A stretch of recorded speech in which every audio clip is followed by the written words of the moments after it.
The first thing she said to me wasn't hello or even thank you for coming.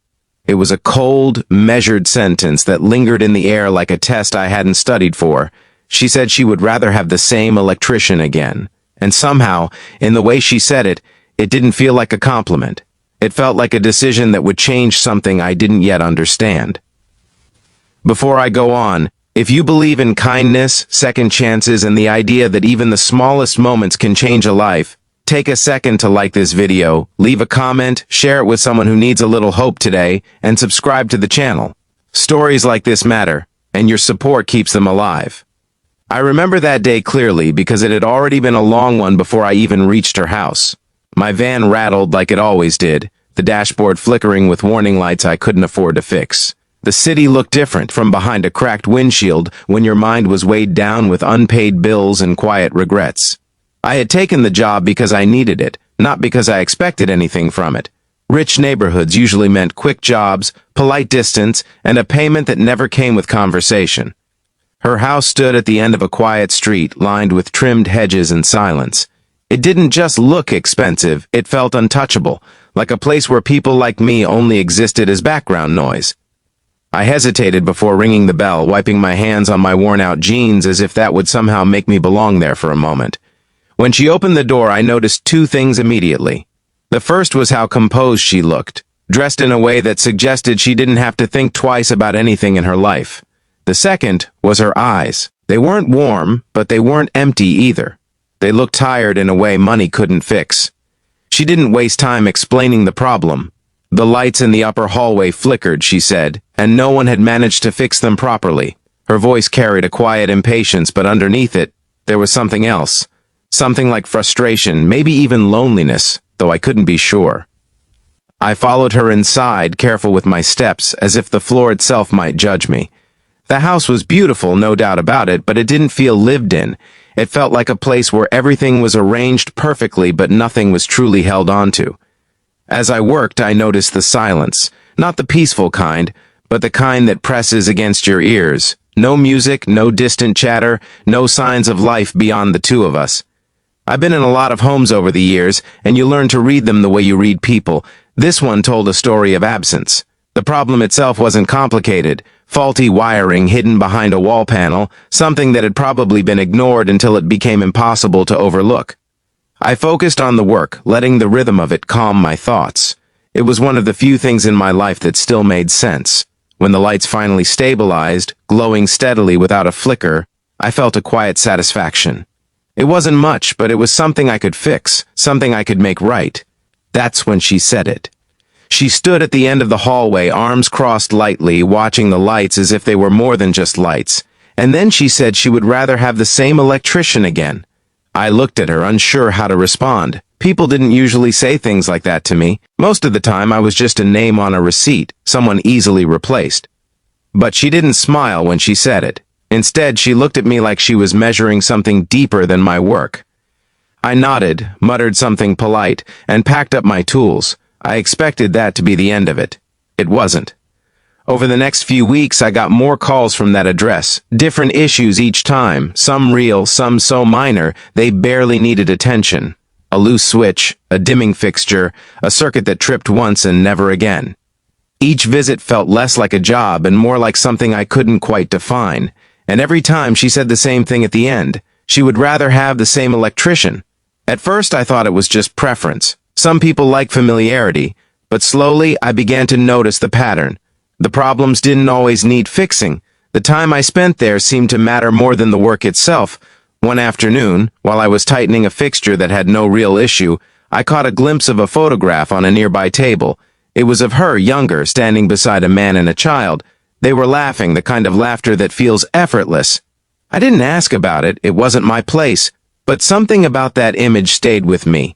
That day, she lingered a little longer after I finished. She asked simple questions. How long I'd been doing this, whether I liked my work. Nothing too personal, but enough to feel different from our earlier interactions. I answered honestly, though briefly. I told her I'd been doing it for years, that it was steady work.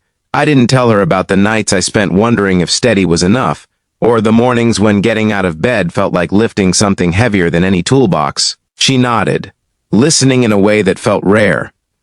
Most people hear you, very few actually listen. As the weeks turned into months, the visits became something I started to expect. Not because of the money, though that helped more than I wanted to admit, but because of the strange sense of connection that grew in the quiet spaces between us. She never shared much about herself, but the house began to change. Small things at first. A radio playing softly in the background. A window left open to let in the afternoon breeze.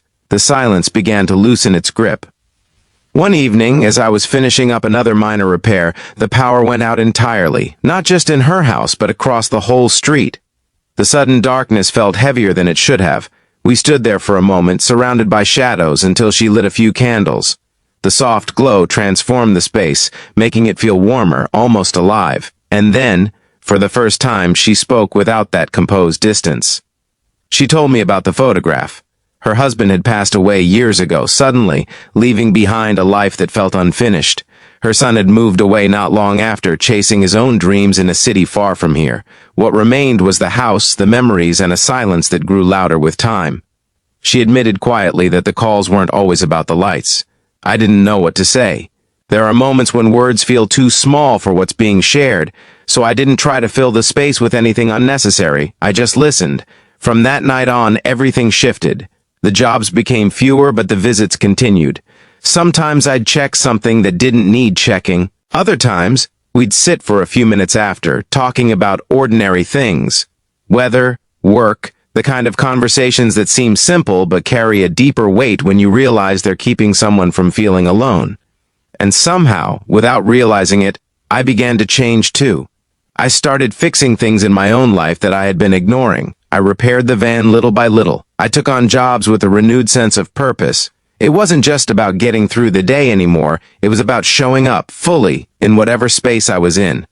One day she handed me an envelope after I finished a routine check. I assumed it was payment, but it felt thicker than usual. When I opened it later, I found not just money, but a note. She wrote that I had done more than fix her lights. I had brought a kind of presence back into her life that she thought was gone for good. She wrote that sometimes the right person shows up not to change everything, but to remind you that something can still change. I sat there for a long time reading those words over and over, because the truth was, she had done the same for me. If this story is touching your heart so far, take a moment to like the video, share your thoughts in the comments, and let someone else feel this message too. And here's something special. Before we reach the ending, I want you to comment one word, hope, just that one word. Let's fill the comments with it. The last time I visited her house wasn't for a repair. She had invited me over for tea. No tools, no work, just tea. The house felt different that day, brighter, warmer. There were fresh flowers on the table and the windows were open wide, letting in the sound of the world outside. We talked longer than we ever had, about life, about loss, about the strange ways people find each other when they least expect it. Before I left, she said something I'll never forget. She said that sometimes people think they need grand gestures to change a life, but often it's the small, consistent acts of kindness that matter most. Showing up, listening, being there. As I walked back to my van, I realized that the job I thought I had taken out of necessity had given me something I didn't even know I needed. It gave me perspective. It gave me purpose. And it gave me proof that even in the quietest corners of life, something meaningful can still grow. So if this story meant something to you, if it made you feel even a little less alone or reminded you of the power of simple kindness, don't just scroll away. Like this video, share it with someone who needs to hear it, and subscribe for more stories that stay with you long after they end. Because sometimes, the light we fix in someone else's life ends up illuminating our own in ways we never expected.